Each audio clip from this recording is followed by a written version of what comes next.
an interesting time, I think, to start thinking anew about Australian security. Still somewhat a new century, and also, of course, recently we have another new Prime Minister. So adapting to that may be interesting in the security context, and I know that Rory will have a few things to say about what we might expect for Australian security under a Prime Ministership led by Malcolm Turnbull. So without any further ado, let me introduce Professor Rory Metcalf, the head of the NSC.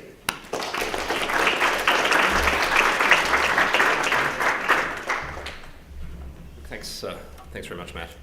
So, ladies and gentlemen, first I acknowledge the traditional owners of this land, the Turrbal and Jagera peoples, and I pay respect to their elders past and present. I want to welcome you all to this special event, this lecture to introduce the work of the National Security College of the Australian National University. Today it seems pretty natural, I'm afraid, for us to talk about something called national security. But unfortunately, the term national security, while it's a very easy and convenient shorthand in the Australian public and political debate, can also be quite a divisive shorthand. We have a problem there.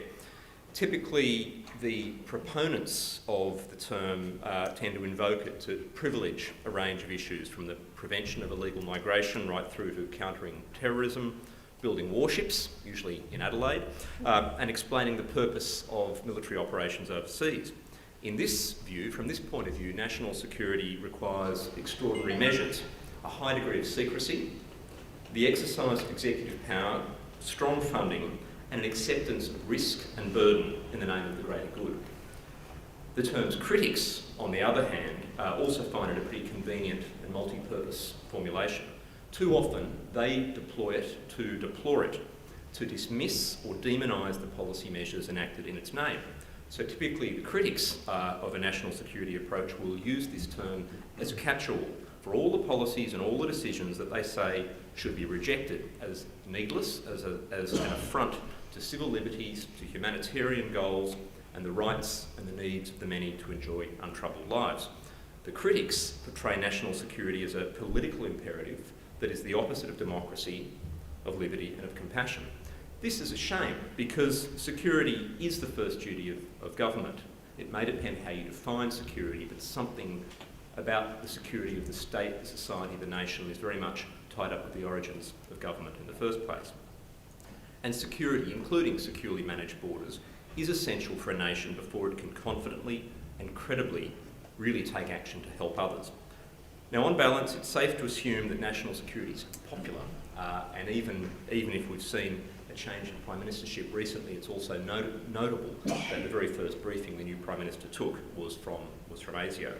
Opinion polling, such as that conducted by the Lowy Institute, shows solid majorities in favour of some of the measures that we've seen enacted in recent years. Data retention to combat terrorism, military action against Islamic State, for example. But even so, there are significant minorities in Australia that are broadly uncomfortable with the direction of policy, and understandably they are concerned when the rhetoric of national security becomes mixed up with very specific interpretations of Australian nationalism.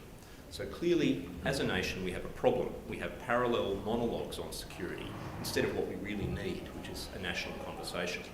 And all of this is happening at a time when, by any objective measure, there are real and accumulating risks to Australia's interests. And when our expansive interests as a nation in a very connected world, our lifelines, you could call them, outweigh our ability to protect them single-handedly. Now, of course, in a democracy, it's not reasonable, nor is it realistic, nor is it right to expect absolute unity of perspective and purpose, even in the face of threat. That is not in the nature of democracy. But even so, as a middle power, and Australia is a middle power with limited resources, we need to strive towards a high degree of consensus in the way, as a nation, we approach or perceive or respond to an accumulation of risk. Now, terrorism is probably not the greatest of those risks in the long run, but at the moment it is the most immediate threat, and any government would be remiss not to try to counter it. But whatever criticism may have been made about the politics of national security under the former Abbott government, it's important that we form our judgments on the basis of actual policy, not on rhetoric. In my view, it's reasonable to assume that another government in the past 2 years would have ended up with a fairly similar set of policy measures, even though it might have explained them in a more inclusive and consultative manner, and perhaps with fewer flags. Proof of this lies, I think, in the very bipartisan way that Australia is learning to approach counter-terrorism and violent extremism. Australia's recent counter-terrorism strategy document, titled Strengthening Our Resilience, was released by the Council of Australian Governments, federal, state, territory and local, and it was based on the informed advice of security agencies, not on ideology and not on a quest for partisan advantage. So that document is really worth a close study. It's something of a role model for how we should be approaching some of these issues. It's worth remembering why terrorism in this context is a unique kind of threat. Beyond the ugly metric of lives taken, trauma inflicted, and it's fair to point out that terrorism isn't the great taker of lives. It's not as lethal a force in our society as some of the other, I guess, threats on a day-to-day basis. But it has a very distinct quality that does make it a national priority. Because beyond the metric of lives taken and trauma inflicted, terrorism is really intended to shred the fabric of two great qualities, trust and tolerance, that goes such a long way to defining Australia's identity and its success as a nation. And that's why pursuing the prevention of terrorism and building physical and psychological resilience as a nation against the next inevitable terrorist plots in Australia or on Australian soil will remain a priority for governments, and so it should. As I pointed out, the new Prime Minister's first briefing this week was from ASIO. In countering terrorism, there's little question that countering radicalisation and showing up the hollowness and the falsehood of extremists' narrative are essential tasks. But even the best efforts on this front will take patient investments of time and trust, and there is still a significant lack of trust when it comes to community engagement on these issues. In the meantime, it's imperative not only to minimise the number of Australians who are attracted to the terrorist cause at home or overseas, but to minimise the harm they can do. Right now, the most pressing national security priority, therefore, must be to prevent atrocities of a kind that could gravely damage harmony in multicultural Australia. What should concern us as much as the possibility of the next terrorist attack in Australia is what could happen the day after. We really don't know how resilient our society is, and we don't want to find out the hard way.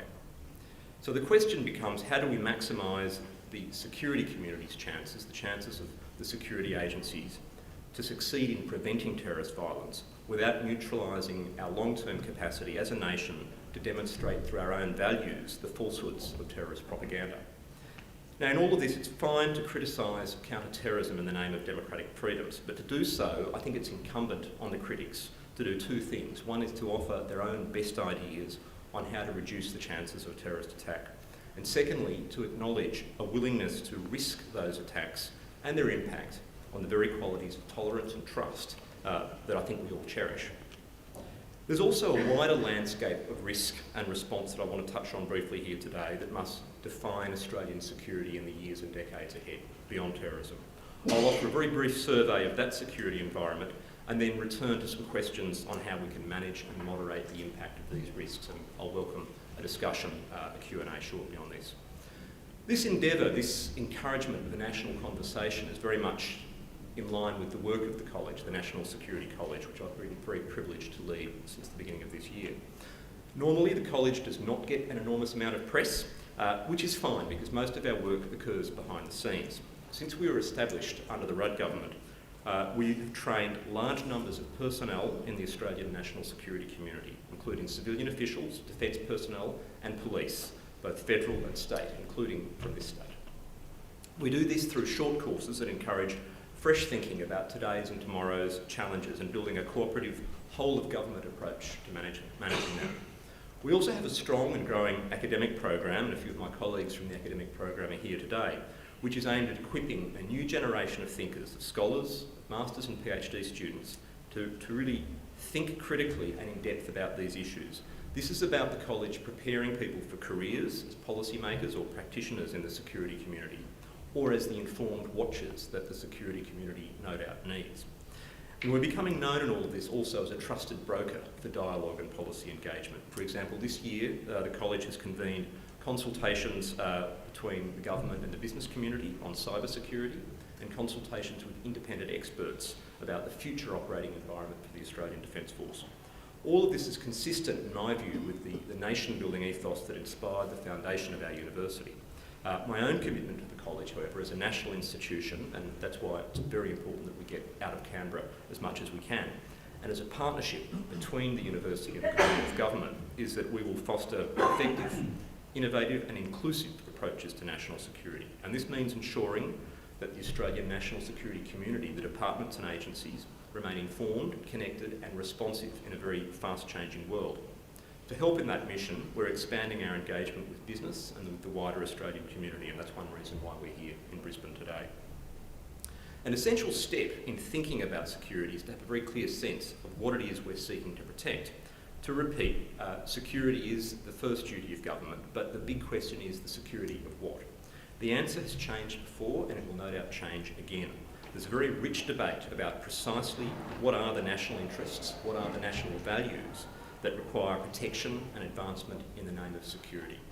Shortly, one of my colleagues, Adam Henschke, will join the conversation on this. Adam is a specialist on the ethics of security, and yes, there is such a discipline as the ethics of security. It is not a contradiction. And Adam will have more to say about this. As for Australian governments and their officials, at least since Prime Ministers Rudd and Gillard, and probably before that, they think about security these days as very broad indeed.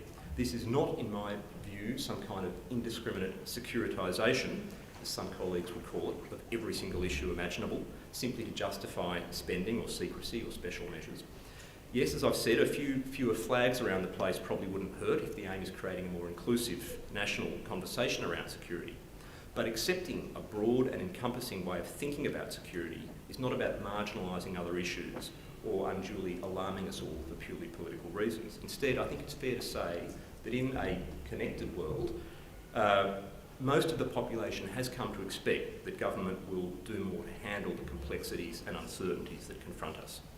It's the daily reality of connectedness in our lives, our economy, our communications, really a reality that has changed so radically in the past decade or two and will continue to change. It's this daily reality of connectedness that is compelling us to think about security in increasingly broad terms.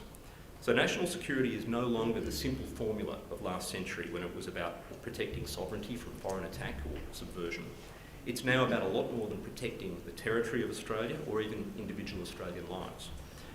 The expansive version of national security today really includes maintaining, I think, many other elements of our lifelines, the kind of international, transnational and domestic order that serves our interests as a middle power, as a country that cannot advance its interests through influence, through coercion and through force. It's about preserving national freedoms, including independence of action, the cohesion of our society and our democratic political system. Now, to protect and advance these interests, these extensive interests that are so much larger than our national capabilities, we will need partnerships with other countries, including, but not only, our ally, the United States. A connected world places a premium on partnership among nations, with the community and with the private sector. And those partnerships are in turn reason for Australia to uphold its reputation as a secure, capable, reliable contributor in the international system. We need to be seen as a country that is serious about protecting its interests and upholding its values, such as a fair go, in the context of a rules-based order and respect for the rule of law. This international credibility as a security partner, credibility, reliability, reputation, honour, call it what you will, this is a national interest in itself. It's also a very precious national asset, and the best way to preserve a reputation is to take action that proves that reputation is warranted. That's one reason why, for instance, it's in Australia's interests to take an enlightened approach to accepting refugees from Syria. This is not at odds with firm policies on border protection or forceful action against the very extremists whose brutality many of these people are fleeing. Of course, how to manage the mix and balance of our commitment to fighting terrorism and stemming the cascade of disorder in the Middle East, including whether and how Australia can realistically achieve a meaningful strategic effect, that's the question, not whether we have a right or a reason to contribute in the first place. Meanwhile, however, our greatest strategic challenges are in the realm of geopolitics close at home, in what I would call our Indo-Pacific region. They are related to changing balances of power, the use of force, and the ways in which planning for our future may be, in fact will be, frustrated by the interests, the concerns, and the destabilising behaviour of other countries. That's what strategy is all about. So a vital interest for Australia is to preserve a rules-based order internationally, including in our dynamic Indo-Pacific maritime region, which is really the new global centre of economic and strategic gravity.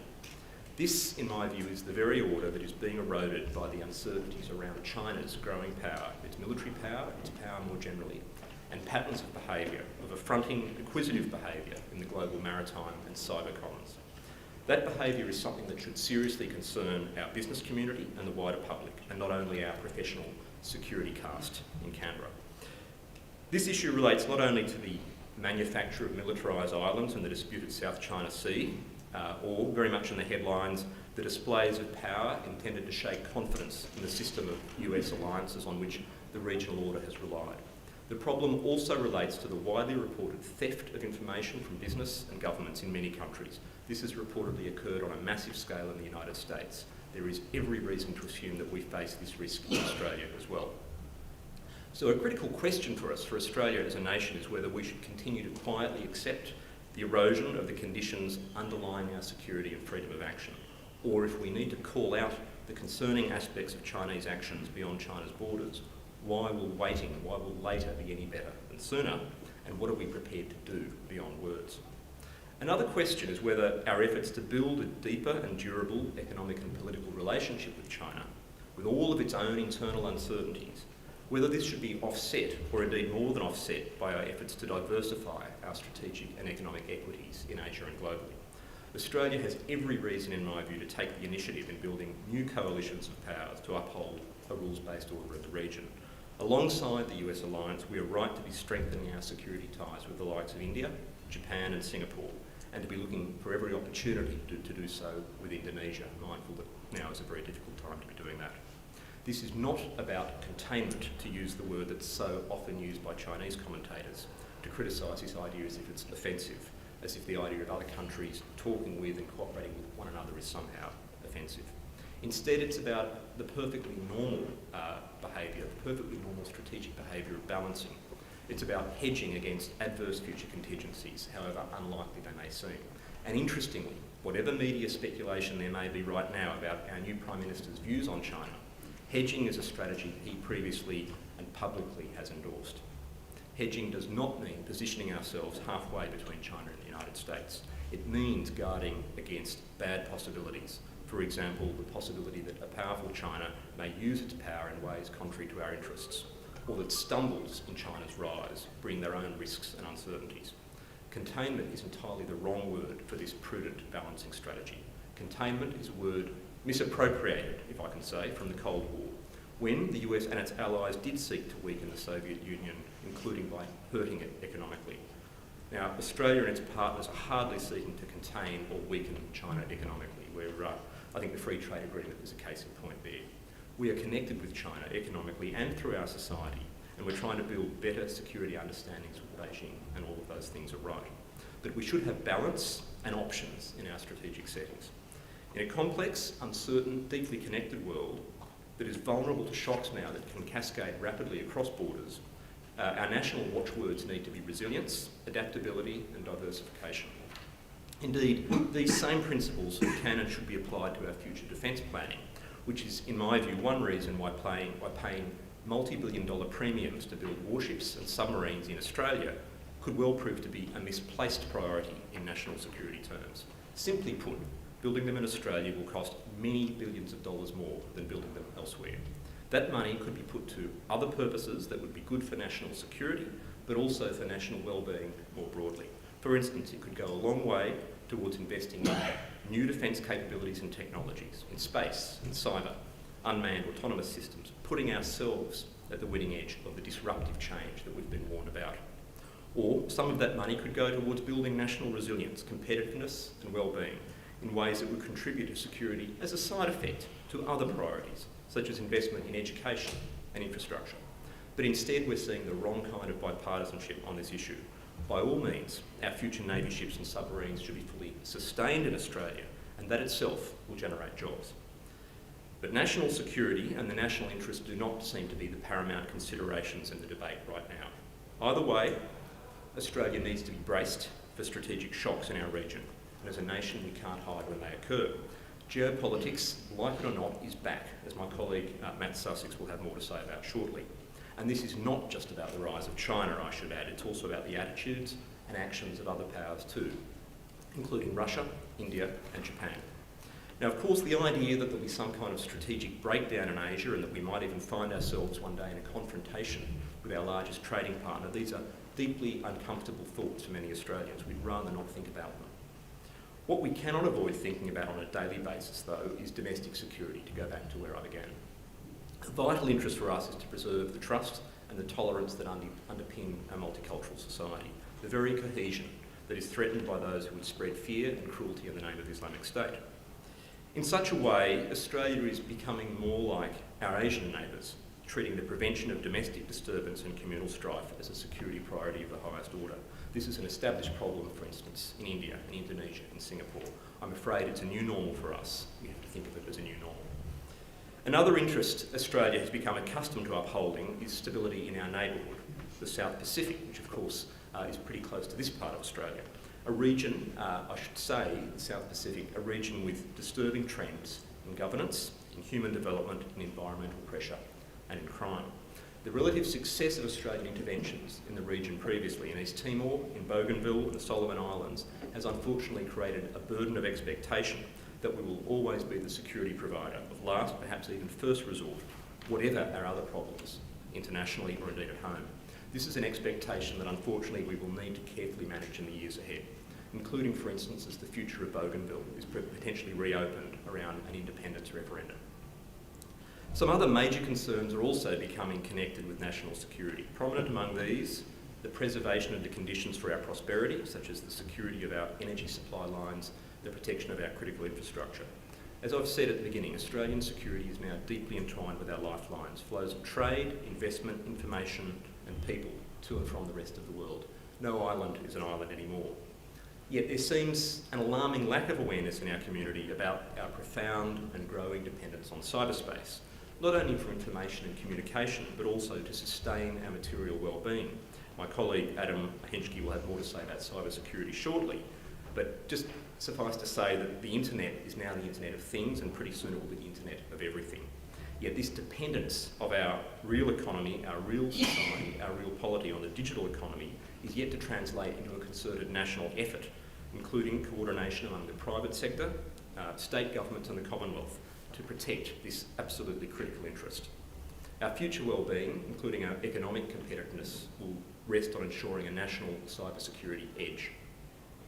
Politics and culture, as I've said, means that security debates relating to terrorism are going to be divisive unless treated with extraordinary sensitivity. Cybersecurity, on the other hand, seems an issue ready-made for building national consensus and big initiatives to minimise and anticipate future risk. Here at last we have a security issue ready-made for a government that says it's focused on innovation, on the future and our competitive edge. Here is a security issue that is about unity and about partnership, with a big role for the private sector. A national cybersecurity strategy should involve major investments in the cyber skills that our banks, our telecommunications providers and our security agencies all increasingly need. That's why the government's whole-of-nation cybersecurity review this year has been such an important process, and one that unfortunately has received a lot less media coverage than steps or missteps on issues like border protection or counter-terrorism. It's dearly to be hoped, it's strongly to be hoped that our new Prime Minister, with his well-known focus and knowledge on matters to do with communications and innovation, will recognise the finalisation of a cybersecurity strategy as an urgent national priority. So to recapitulate, Australia's security interests are large and growing. Our security capabilities cannot keep pace, so there's a premium on partnerships to protect our interests in a pretty uncertain world.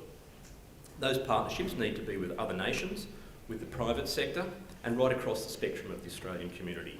Hence the need for national security leadership now, focused on mobilising greater unity through levelling with the public and explaining the challenges.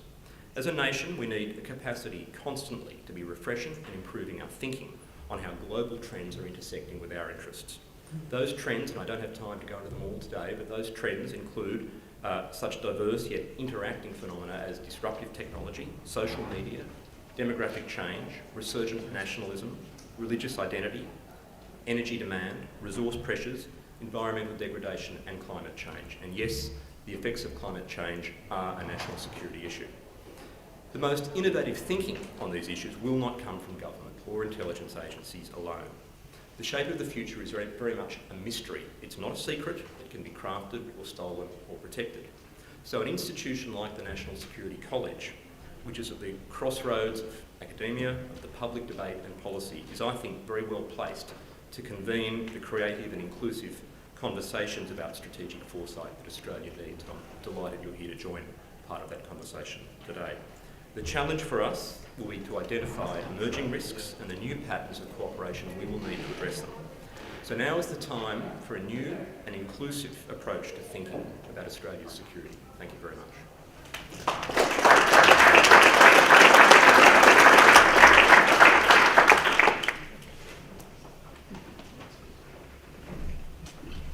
Well, thanks very much, Rory. And as Rory mentioned, I'd like to pick up a little bit on what he was saying in relation to geopolitics. I agree completely that geopolitics is back, but I'd also add that I'm not sure it ever went away. I think perhaps we've deluded ourselves, both in the Northern Hemisphere and also in Australia's own area of interest in the Indo-Pacific, that geopolitics was somehow yesterday's big issue. I'd make two observations in terms of the return of geopolitics. They're fairly simple ones, but bear with me. The first one is that geopolitical contests are becoming more intense, whether it's in Crimea, Ukraine, or closer to home, which would be my second point, that those geopolitical contests we witness are starting to happen relatively close to Australia's region, particularly thinking about the maritime environment in the South China Sea here. And this is happening in a way that Australia previously hasn't really been used to having to countenance such threats. Previously, in the majority of Australia's history of engagement with the world, its history of international politics all the way since Federation, those types of contests have been far away, over there, European. Increasingly, since Asia and India, general region of the Pacific is becoming the engine room of globalisation, that's going to be in Australia's backyard. The types of contests that are emerging are going to be about specific things, but broader things as well. Those contests will be about access to and potential disruption of trading routes and even trading relationships. They'll be about access to energy and potential disruption of energy transit. And also things like access to and potential disruption of information and ideas. We have also, in addition to responding to traditional geopolitical threats, have to realise that these are starting to occur in a sort of trans-border space, sort of exchanges between countries without distance. But that doesn't necessarily mean they don't have a geopolitical locus. And I'm thinking particularly of China, and I'm thinking also to an extent of Russia and even India as well. So what does that mean for Australia? It does mean, as Rory says, that Australia's security environment is going to become much more fluid and uncertain. In fact, it already is. It underscores, I think, the need for a more agile, more flexible type of Australian security concept. And part of that reason is that Australia won't anymore be able to rely on the types of things it's been able to do historically.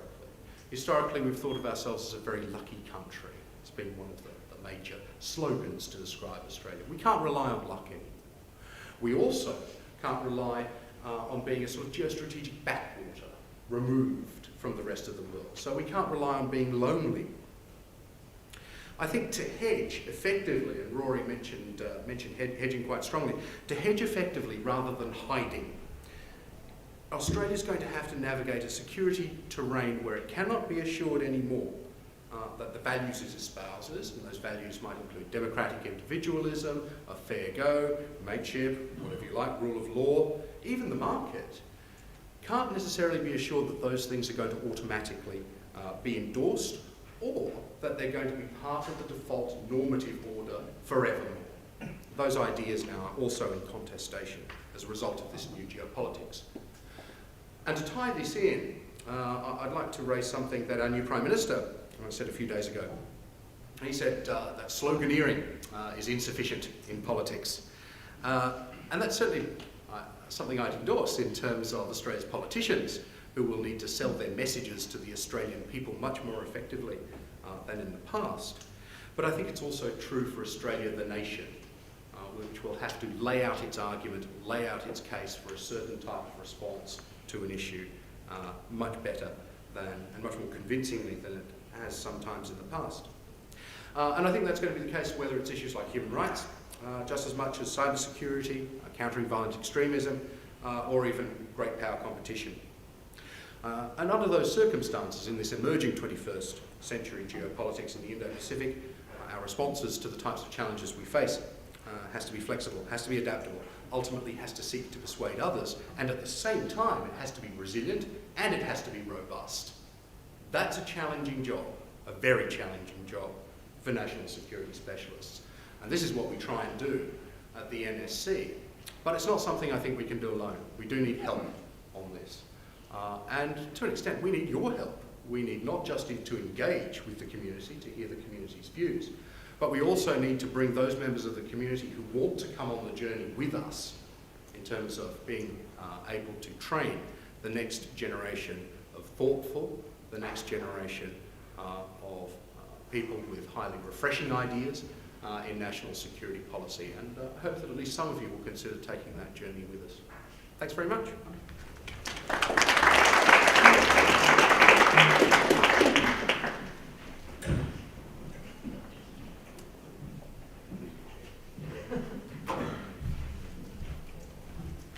Thanks, Matt, and thanks, Rory, and thanks everyone for being here. My name's Adam Henschke, and as Rory had mentioned, I'm the resident ethicist at the National Security College. Some of you might find that maybe a little bit confusing. First of all, to even ask, what is an ethicist? Before I started studying ethics, I didn't know that such things existed. The way I like to describe ethics is about giving a systemised and well-reasoned set of justifications why something is good or bad, why it's permissible, impermissible, or possibly obligatory. So if we think of this idea of ethics as spelling out reasons, we can see that it has some application, and I think some very important applications to security. What I'm going to talk about very quickly is going to start off with some specific areas in which ethics and philosophy, they're one of the other disciplines that I work in, how that can be applied to issues of cybersecurity and cyber warfare. Then I'm going to expand out to a few more general comments on security writ large. So if you think of cyber war and ethics, one of the main questions that people have looking at this area of cyber war and ethics is a cyber attack violent? So if something occurs in cyberspace and it makes some destruction in cyberspace, is that actually a violent act? For some people, it seems to be. You know, if you've lost some information, that could be problematic. For other people, they say no, violence is something that can only occur in the physical realm. If you restrict things to the cyber realm, this is not actually a violent act, so we treat it quite differently. The importance of this is, if we're looking at something to do with, say, the laws of armed conflict or the morality of war, for someone to be able to use a military response to an attack, the initial attack has to be raising above a certain level of violence. If a cyber attack is by definition not violent, then we can't use our military in response to cyber attacks. For some people then this seems to be quite challenging, because we can imagine many scenarios where a cyber attack could be really, really devastating to our critical infrastructure and could actually have a long-term impact on people's lives and quality of life. So these are some of the questions that we look at in ethics to do with cyber war. The second issue to think of is the role of government here, so the responsibility of the government to protect its people. If we think again of protecting its people from cyber attack, what we need to do, as Rory mentioned, is start developing things along the lines of cyber resilience, in particular technological resilience to cyber attack, and also a based set of investment in basic community cyber literacy. So literacy in and about security, and particularly literacy in cyber security. So we know if we're being attacked as individuals, we know what the impacts are, and we actually have an idea of how to respond to that. One of the tensions now, if we think of the responsibility of a country to protect its own citizens from attack, is when we think of the cyber realm, there's a danger of certain rights being, or certain values being in tension.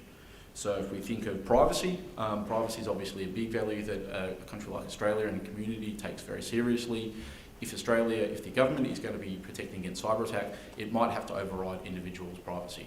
And again, this is where ethics can come in to say, okay, in this situation, we might think that national security interests trump individual privacy. In this situation, individual privacy is far more important than national security. But to work that out, we need sustained, reasoned, justified argument. To lift it beyond mere rhetoric, to try and give some substance to why we think In this situation, national security trumps privacy. In this situation, privacy retains its moral importance. As Rory had mentioned a few times, one of the first roles of government, or the first role of government, is to ensure the security of its people. This goes to one of the important things about national security and security more generally, that it's something of key moral importance. Again, first duty of the state. However, again, as Rory had mentioned, terms like security, and particularly national security, can be subject to both misuse and misunderstanding. And so what we need to do, and some of the work that I'm involved in, is trying to get clarity on these terms. What do we say or what do we mean when we say security? And importantly, what do we mean when we say national security? If there is this special importance and special moral importance of national security, are we using this term properly in a given context? So to give a bit of an example, if you think of, well, how is national security different from, say, national interest? How is national security different from the public interest? And how is national security different from personal interest? And there's going to be a series of discussions and probably different viewpoints on how we balance these things out. But hopefully it should be clear that national security is something both special and specially distinct from these other things, such as national interest, public interest, and personal interest. One of the practically important things about clarity of language is if people misuse a term like national security, we actually lose our trust in when that term is used appropriately. So if we're actually faced with a proper, severe challenge to our national security, if we as a community are used to politicians and others misusing the term, then we're going to be far less inclined to actually treat the term with the respect that it needs. And this is one of the real dangers of misuse of these terms. Again, whether it's politicians or other people in the community, is we lose this special moral importance of the term, or the importance that it signifies. Again, security is the first duty of government. I think many of us at least would agree to that. However, one of the important things to recall or to keep in mind is that it's not the only duty of government. And this is a really important thing. Maybe the first duty of government, but it's not the only one, and it may not even be the primary duty of government. So we think that this is quite important, but maybe in certain situations, other interests, other values might actually override national security.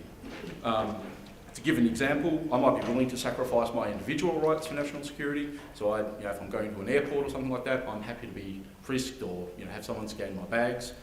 In this sense, I'm happy to trade away my individual privacy for some national security interest.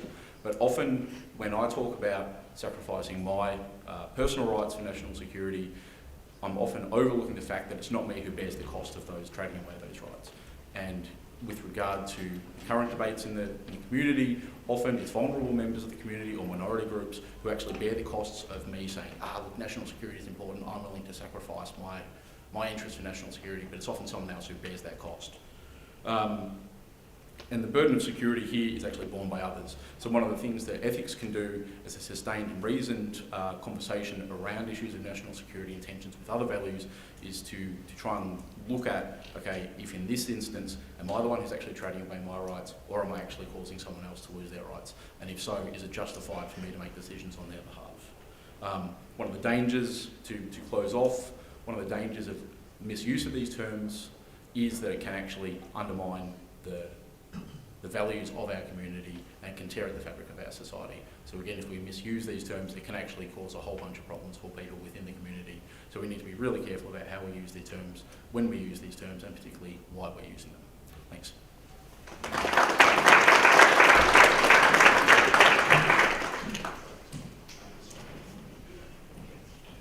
What I might ask Rory to do now, folks, is to step back up to the lectern if his knees will handle it. I'm sure he will. But given we don't have three chairs here, we were going to do a three tenors type of routine in answers to Q&A, but the majority... I'll take it from there. Yeah. Look, thanks, Matt. And yeah, look, we have got three tenors here. We also have altos and sopranos at the college, so they couldn't be here today. But I'm very, very keen on building diversity in the academic community on this space. It's a work in progress. But look, let's take some questions and some discussion. Very happy to take questions and comments from the group. We are on the record, we're recording this event, so please don't ask a question if you don't want to be on the record. But if you do ask a question, we also would like you to identify yourself. So, and questions to any or all of us, or indeed none of us. Who will start? Any of you should discuss. Or a comment, please.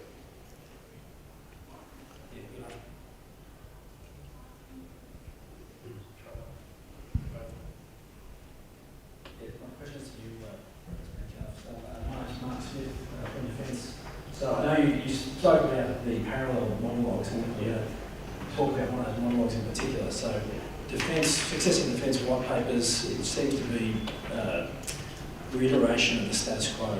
For Land Force, 3 brigades, there's changes within those brigades, a squadron of F-18s, a squadron of F-35s. When you're talking about a change of our security environment, what are the options that we probably no longer need?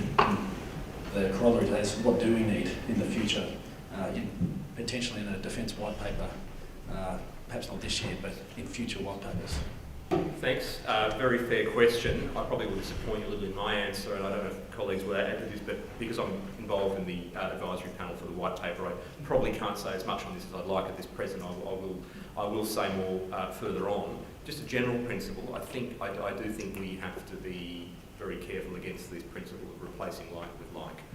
Whether it's with our land, with any of the services, and indeed the arrangements among the services. There is positive movement towards jointness, towards joint capabilities, and I think that's a step in the right direction. We do have to think hard about cyber security in particular, and whether in fact this is potentially almost a separate command. In the United States they've moved in that direction. There's no particular reason why cyber should belong more with one service than another, and it really encompasses all of our defence posture and civilian capabilities as well.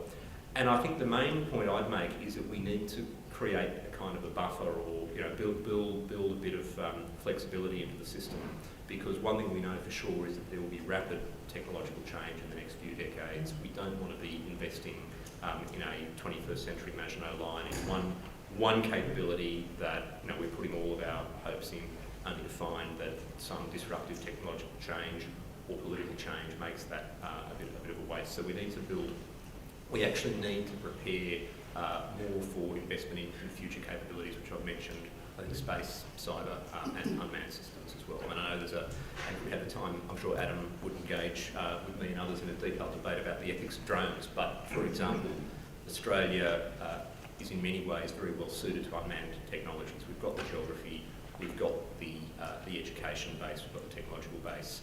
We probably have to have a bigger debate as a country how far we want to go down that path. So there's just a few sort of inadequate answers to your question, but ask it again when the white paper's out, and I'll do my best. Thanks. Another comment or question? There must be something. Here we go. Peter Power, the Economist Intelligence Unit. The RBA governor said today he had real difficulties getting skilled IT workers for doing bank transformation and speeding up transactions. Is that a real limit on our cyber security, that we don't have the people? And if so, how do we accommodate that within national security policy? Yeah, look, that's an important point, and I think Australia, you look at any, or pretty much any economy, Australia, the United States, elsewhere, we're all crying out for real talent and expertise in cyber security. There are job vacancies there. There are hundreds in this country. There are thousands in the United States. These numbers will keep growing. We're not going to solve that overnight. It does require pretty radical investment in education in this space. And I think universities, including our own university, are looking much more seriously at this space of building multidisciplinary degrees, for example. But it's partly about attracting the people, and for example, it's partly about attracting more women to this sector as well. So there have to be ways down to do that. At the same time, if we're thinking long term, we have to be investing in school education in cybersecurity. So even things like challenges and competitions and quizzes and anything to enthuse children from frankly primary school age onwards. But it will require, I think, major government and private sector investment, and it's probably a bigger priority than a lot of the other issues I've spoken about today.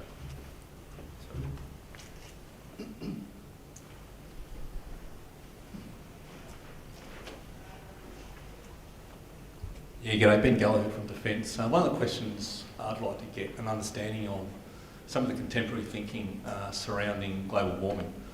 We talk about the rise of the megacities and how most populations now are more fringing in the littoral. What are some of the challenges you think we might face in the future of a potential rise in seawater through global warming and also scarcity of resource as a result. Okay, and I'll invite colleagues to jump in on this and the other questions. Well, Adam, I don't know if you want to add anything on cyber skills earlier.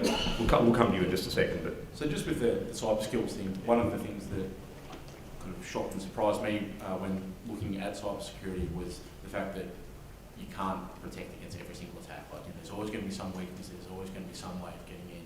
And so I think that, to me, the long-term aim that any, whether it's a company or whether it's a community or a nation, needs to focus on is resilience. We need cyber security, but resilience is a core part of that. And I think one of the key planks to that is cyber literacy, and especially focusing on elements of cyber security, and as Rory said, starting even at the primary school age, because something similar to road safety or something like that, where we understand I shouldn't cross this road when a car comes, I shouldn't cross that road, etc. I think we need similar efforts to get people from a very young age to be familiar with these things. I'm not that old, but I'm kind of totally different to the new generation now who are cyber natives, and I think really focusing on that is going to be very, very important for any resilience. Oh, just briefly on that, in addition to education and investment, I'd say it would also need fairly rapid cultural change in order to respond to the next generation of threats, start responding to the next generation of threats now. Now some of our agencies are well equipped to start dealing with those challenges. Some of them are poorly equipped, and in some cases, I'd probably highlight domestic law enforcement as an area, not so much the AFP, but state level law enforcement is one area that has been relatively slow to catch on to these types of changes, particularly when it comes to things like global fraud, financial action task forces and so forth. I found it difficult to make the shift, and that shift is going to be necessary soon, so we need to reach out to those types of agencies as well. Okay, on climate change, and I guess wider than that, I mean, or as a subset of that, environmental shocks and disasters in the region. If you look at the big global trends, if you look at population growth, if you look at youth, the fact that at urbanisation, all of this is pretty concentrated in the Indian Ocean littoral in particular, and the Indo-Pacific littoral, sort of coastal areas of Asian countries, also South Asia, also Africa. So there is going to be a disproportionate expectation in our region of support in disaster relief, whether it's from what are seen as purely natural disasters or whether they're disasters that increase in intensity and tempo due to climate change. The expectation on Australia is going to grow. It's partly again to do with this trend I've mentioned in our interventions for stabilisation in our region, because we've done it before and because we're good at it. East Timor, the tsunami relief in Aceh 2004, typhoon relief in the Philippines a couple of years ago, various operations in PNG in the South Pacific. We're going to be expected to do more. We have to make a decision as a nation. How do we manage those expectations? Do we continue to increase our capabilities and deliver? And I think from a humanitarian point of view, we can and we should, but from an expectation management point of view, we can't do everything. So how do we manage that? But I do think that the burden and the expectation will happen increasingly in our region, and it will have an impact on migration flows and population movements. The two other factors in that picture. One is we're going to have to work much harder at building partnerships with a much more diverse range of countries than we've been used to. So, for example, despite the things I've said about, I think, our rightful mistrust of China as a strategic actor, China as a country that could be a potential partner in issues like disaster relief and stabilisation, fine, let's hold them at their word, let's work with them on those issues. It means that our Defence Force needs to get used to working with the Chinese under conditions of partial mistrust. We need to get used to working with the Indians. In particular, these are the two countries that are going to have massive increases in their capabilities to deliver disaster relief, even though their strategic interests could be conflicting, and even though we'll have to manage and watch this because it could also be cover for spreading strategic influence. So that's sort of an extra consideration there. Yeah.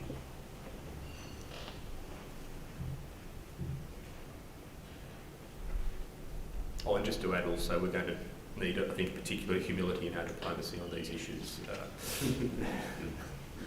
The less said, the better. First of all, thank you, Brian from Griffith University.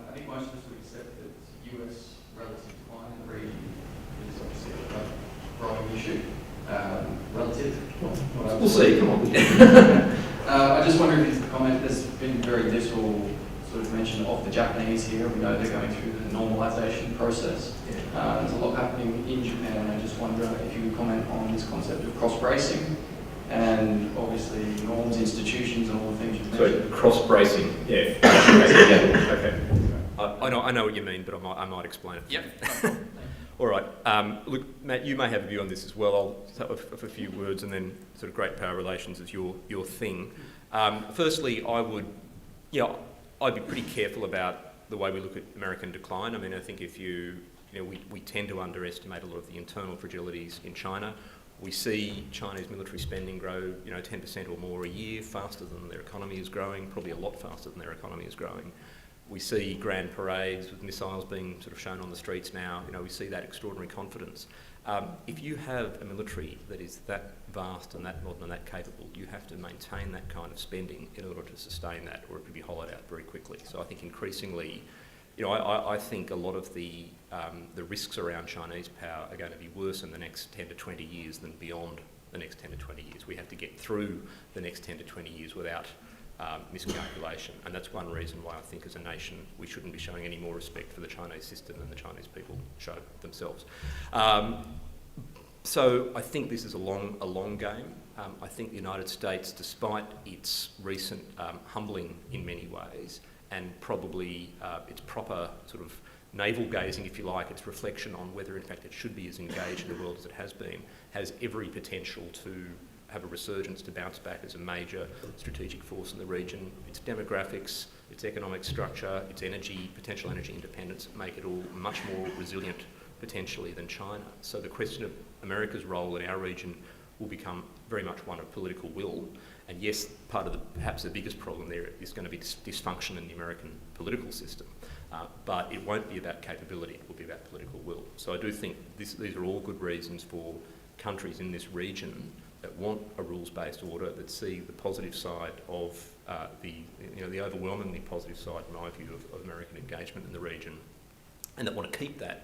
The more we do for ourselves and the more we do to help one another, the more we're going to help tilt the balance of the debate within the United States about whether it should be engaged in this region, which is why cross-bracing or joining the spokes, or whatever term you want to use, meaning US allies and partners basically cooperating more with one another, if I'm assuming that's your meaning, why that's a good thing.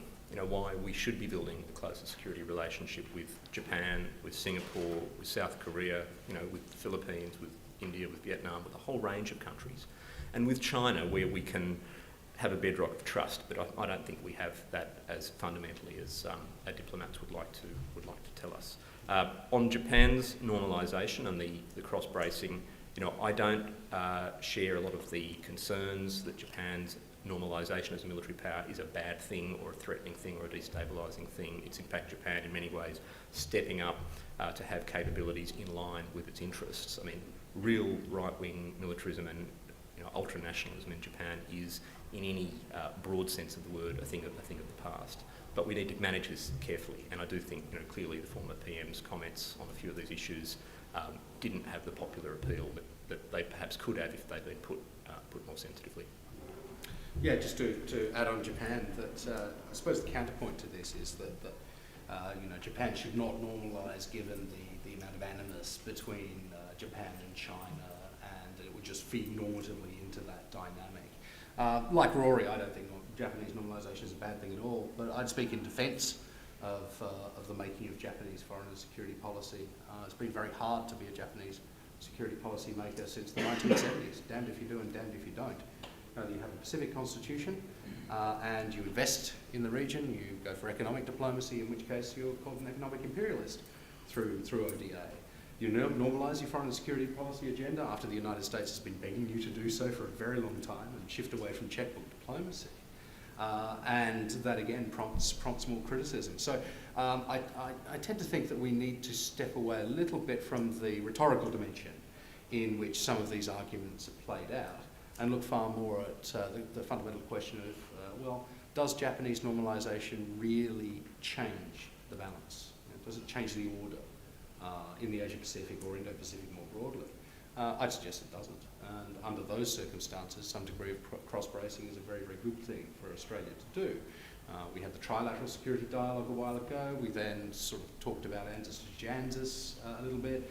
But you obviously don't want to do too much. You know, one of the easiest ways to play into Chinese noises about encirclement and about containment is to do something like, you know, a club of democracies, which would include, you know, Australia, Japan, the United States, and guess what, India. You dot those together on a map, something that I used to enjoy doing as a child, join the dots, and you would have an encirclement type of scenario. So when we talk about cross-bracing, we don't necessarily mean that these are new formal alliance structures or need to be formal alliance structures. They're just closer ties between existing US spokes under the old San Francisco system. I think, just to add one last point there, the easiest way to turn Japan into the country we don't want Japan to be is to, I guess, isolate it. Yeah. And you know, I think if we want to moderate any signs of you know, the wrong kind of nationalism in Japan or the wrong kind of anxiety and insecurity in Japan, then the exact thing to do is to, you know, clearly privilege China over Japan and our security relationships and have very little to do with them. And I think, in fact, the more we have to do with Japan, the more we'll be able to ensure that Japan is socialised as the kind of power and partner we'd like it to be.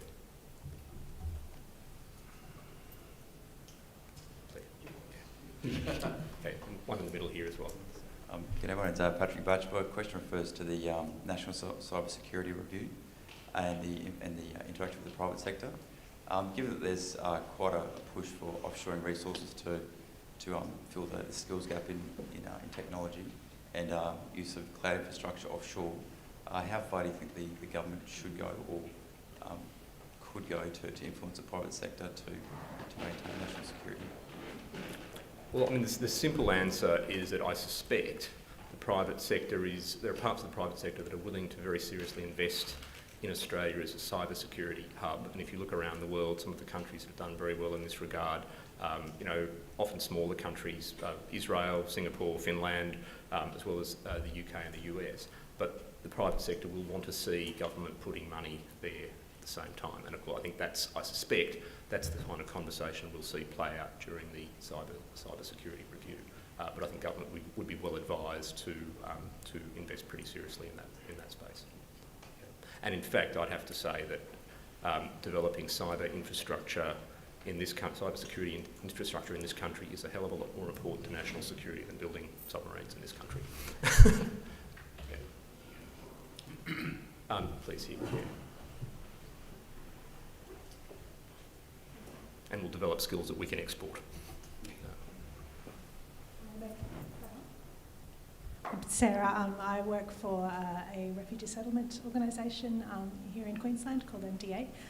So I'm very interested about, I guess, the ethical kind of comments that you were speaking about earlier, and I guess an observation that the national rhetoric around national security and terrorism in particular, and the impact that has on perhaps feelings of individual security and community security for some of the communities that we work with in that space, and some of our multicultural communities and newly arrived communities in particular in Australia and in Queensland.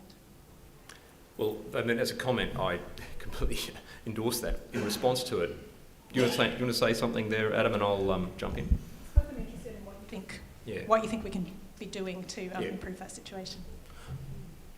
At the risk of sounding overly academic and overly philosophical, the way in which I would approach it, but I am, so that's my job description. I think at least one element of this is this clarity in language, to make sure that when we're using things, using terms like national security and these things, that we use them really sparsely and very, very carefully. As I said when I was talking before, there's this it's an easy mistake to make, to think, okay, well, we're willing to sacrifice, some level of personal or individual privacy or individual security even in pursuit of the national security. But it's very easy for me to say that when I'm not the one who actually bears the cost of that. And I think part of the way to avoid that is to be really careful and understanding about the ways in which we're using these things, and I guess the core values that underpin that, and then how those core values are actually going to be strained if we use these things in terms uncarefully. Yeah, it's a bad word, but you get the point. Rory? Yeah, no, look, I think we do have a problem on this, and I think the concern I have, and this partly arose from work I did last year, conducting public consultations on defence policy and on the Defence White Paper. And it's very hard to get a self-selecting group of retired colonels in any Australian town or city to come together and offer you their views on national security and defence policy. It's very hard to get a representative group of the community together to have that conversation. And people will self-select on this, and there is a barrier of mistrust and distance. But I guess my view is that as a society, we're only going to succeed if we start widening that conversation, and that's going to take give on both sides. It's also going to take migrant communities, and many of these communities do take this view that, in fact, Australia that they do identify with a sense of Australian security. This is about their security, it's about their interests. But it's not going to work if the political rhetoric marginalises any part of the community. Completely agreed. And I think one of the beginning of the answer is that my friends and colleagues in the security caste, with an E on the end, as I call them, in Canberra, people who make their careers out of this, who are generally people of great integrity, put a lot of sincerity and effort to what they do, they need to get out more, and they need to get out of Canberra more, and they need to get into communities like Western Sydney more to conduct these dialogues on the ground and convene these conversations. The problem is they've got to be welcomed into that setting to have that conversation, and that can be a bit harder than you perhaps imagine, partly because of the attitude of mistrust that a lot of people would bring. If they're coming from war zones, they're coming from parts of the world where the last thing they want to do is engage with the security forces or security community to talk about their future. They just want to leave that behind. This is going to be the work of generations, but we certainly do have to put more effort into it than we have been. And I should add that this isn't just about the armed forces or the intelligence community or police. It's also about politicians. In fact, it's probably more about our political class than anyone else. Officials can only work within the parameters that their political leaders set. Hi, Rory. My name's Ian Garrett Benson.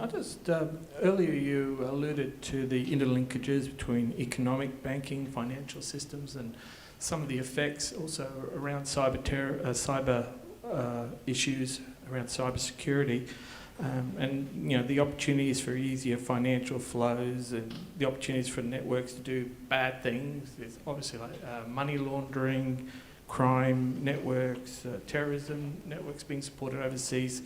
I'm just thinking about the possibility of using those similar tactics around corporate and multinational tax evasion or minimisation and those sorts of issues. And I suppose the question is whether we're looking at just policy issues or government issues, and when that might go into the realm of national security. For example, the effect on our revenue systems. If we don't have the revenue coming into government to pay for all our national security initiatives and so forth. I was just wondering if there was any thoughts or ideas about those sorts of issues, especially as they are becoming more discussed in the last year or two. Well, you seem to have some very good ideas there yourself, and I think, and we're sort of running out of time, so I'll just say generally that it's very clear that this is one area where, the private sector, general citizenry, we all benefit enormously from all the benefits of the cyber domain. We've become accustomed to the ease and the simplicity and the speed that even 20 years ago, 10 years ago, we couldn't imagine. And there are generations growing up who just take this for granted and don't realise that it is actually quite vulnerable, quite fragile, and would not. You can read some pretty disturbing fiction about this already. Tomorrow, waking up with no GPS, no satellite navigation of any sort. We'd have to rediscover a whole new set of traditional skills. But quite seriously, this is because we all benefit. We're all going to have to contribute to preserving this, and I think the private sector has benefited so much, or parts of the private sector have benefited so much from this technology. They're going to have to be expected to pay. I think they know that to contribute very significantly to preserving those interests. So it's really about developing. It'll be about developing a cost-sharing model, a burden-sharing model. But certainly government won't be able to avoid putting in a significant part of those costs, at least to begin with. But ideas welcome. I think this is the hot debate within the policy community, and there are no right answers at the moment. And just to add something to that, a lot of the discussion in and around cybersecurity is focusing on kind of the ethics discussions around it, focus on this tension between privacy and sort of national security or these things. One of the areas that's often overlooked, if not just totally, people are totally ignorant of, is the value of efficiency and the value of cost. So often we will say, look, you know, I don't want to sacrifice my privacy and I don't want to sacrifice my security, but I'm willing to take things on for free. I'm willing to have a free email account from this group or that group. I'm willing to have all these free services, so I'm not willing to sacrifice any of my own costs.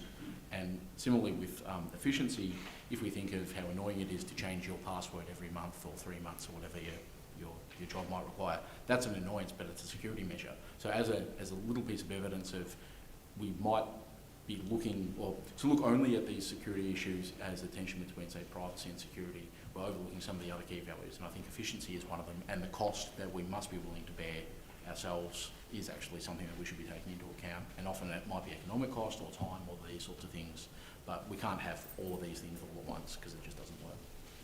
Thanks. We can take probably one more question, then we'll have a bite to eat. All right, we'll take this one here. I think you've got one at the back there, haven't you? Yes. Yeah.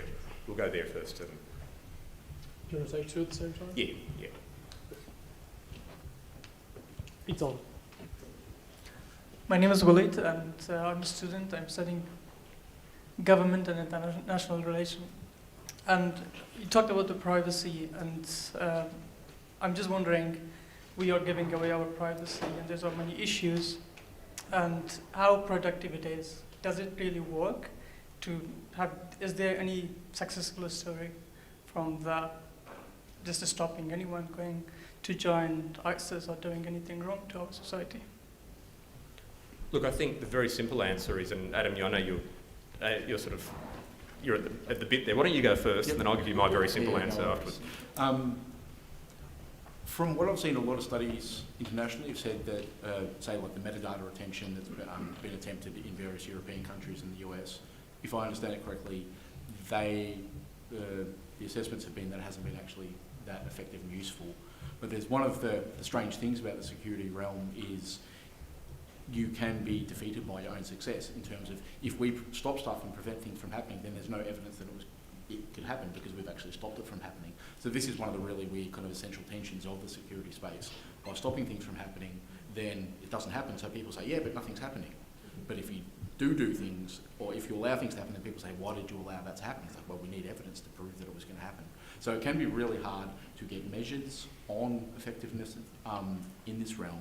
A few of the researchers at the National Security College are working on this particular issue of how we can actually measure effectiveness of counter-terrorism policies, counter-radicalisation policies.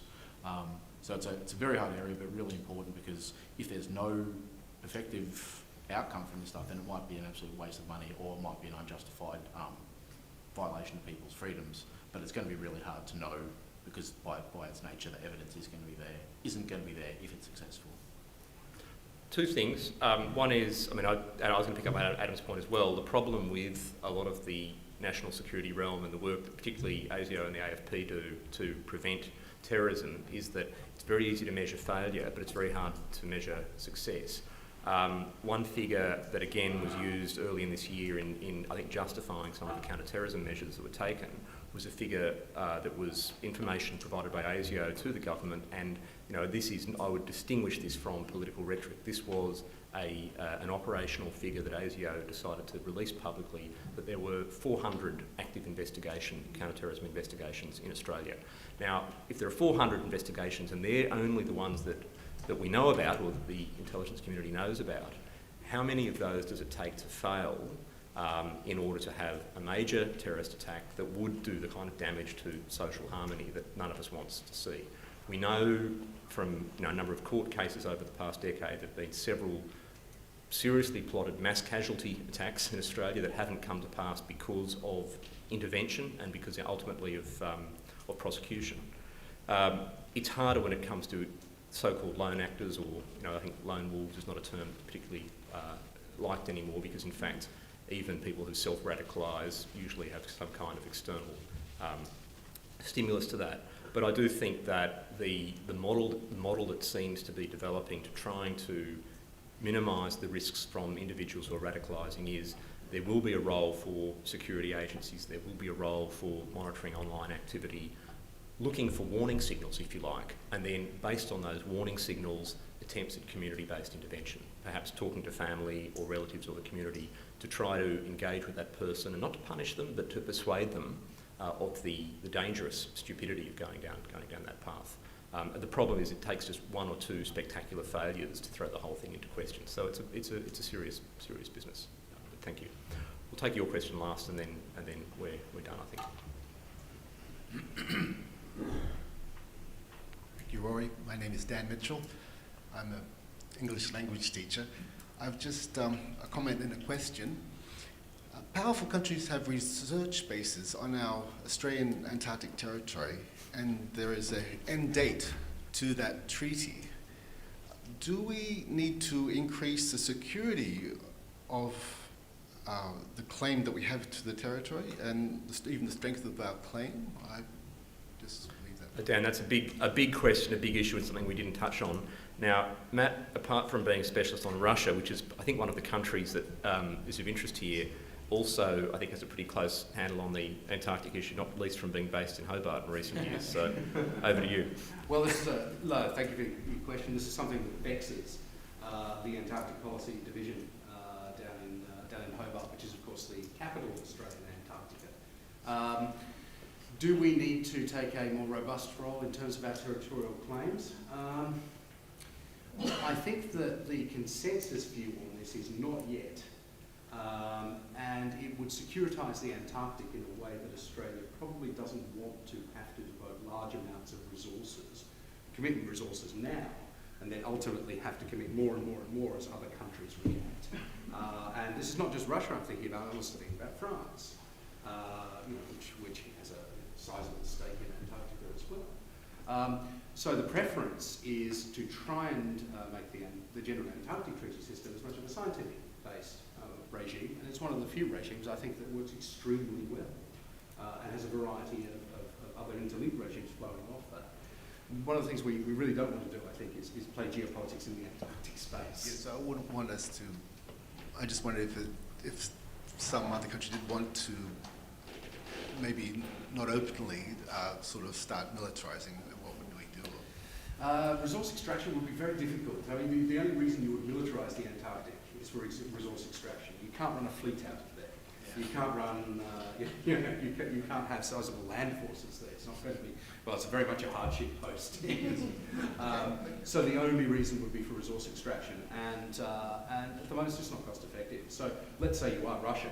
It's much easier to stick a tricolour somewhere on the seabed in the Arctic and say this is ours. So if you're looking for geopolitical contests over frozen resources, I'd be looking there first. Yeah, thank you. Just to add to that, Dan, before we wrap up, I think it does go to a more fundamental question, however, that Australia is a country that you could argue has bitten off a bit more than can chew over the years. We do have the world's largest claim in the Antarctic. A lot of Australians don't know that, or conveniently forgotten that. It's not. I mean, I agree with Matt. It's not a question of wanting to militarise or securitise it. There is. I mean, one of the beauties of the Antarctic Treaty regime is it has successfully demilitarised the continent. But in order, let's look at a worst case scenario a few decades from now, when there is competition over resources, when there is a willingness by major powers like China, India, perhaps Japan, perhaps Russia, to at least take the chances at resource enterprises there. For a country like Australia to preserve its claim, we will need to demonstrate a high level of scientific engagement, to be the preferred search and rescue partner or search and rescue provider in our claimed territory, and frankly to do more than we have been doing. So I do think this isn't a recipe for complacency. We'll have to stop there. And thank you very much again for your time today and joining our conversation. We invite you to stick around for lunch with us as well, and perhaps to meet my colleagues and others, Chris and Farnaz, who've helped put this event together today. Please also take the propaganda that we've left on your seats.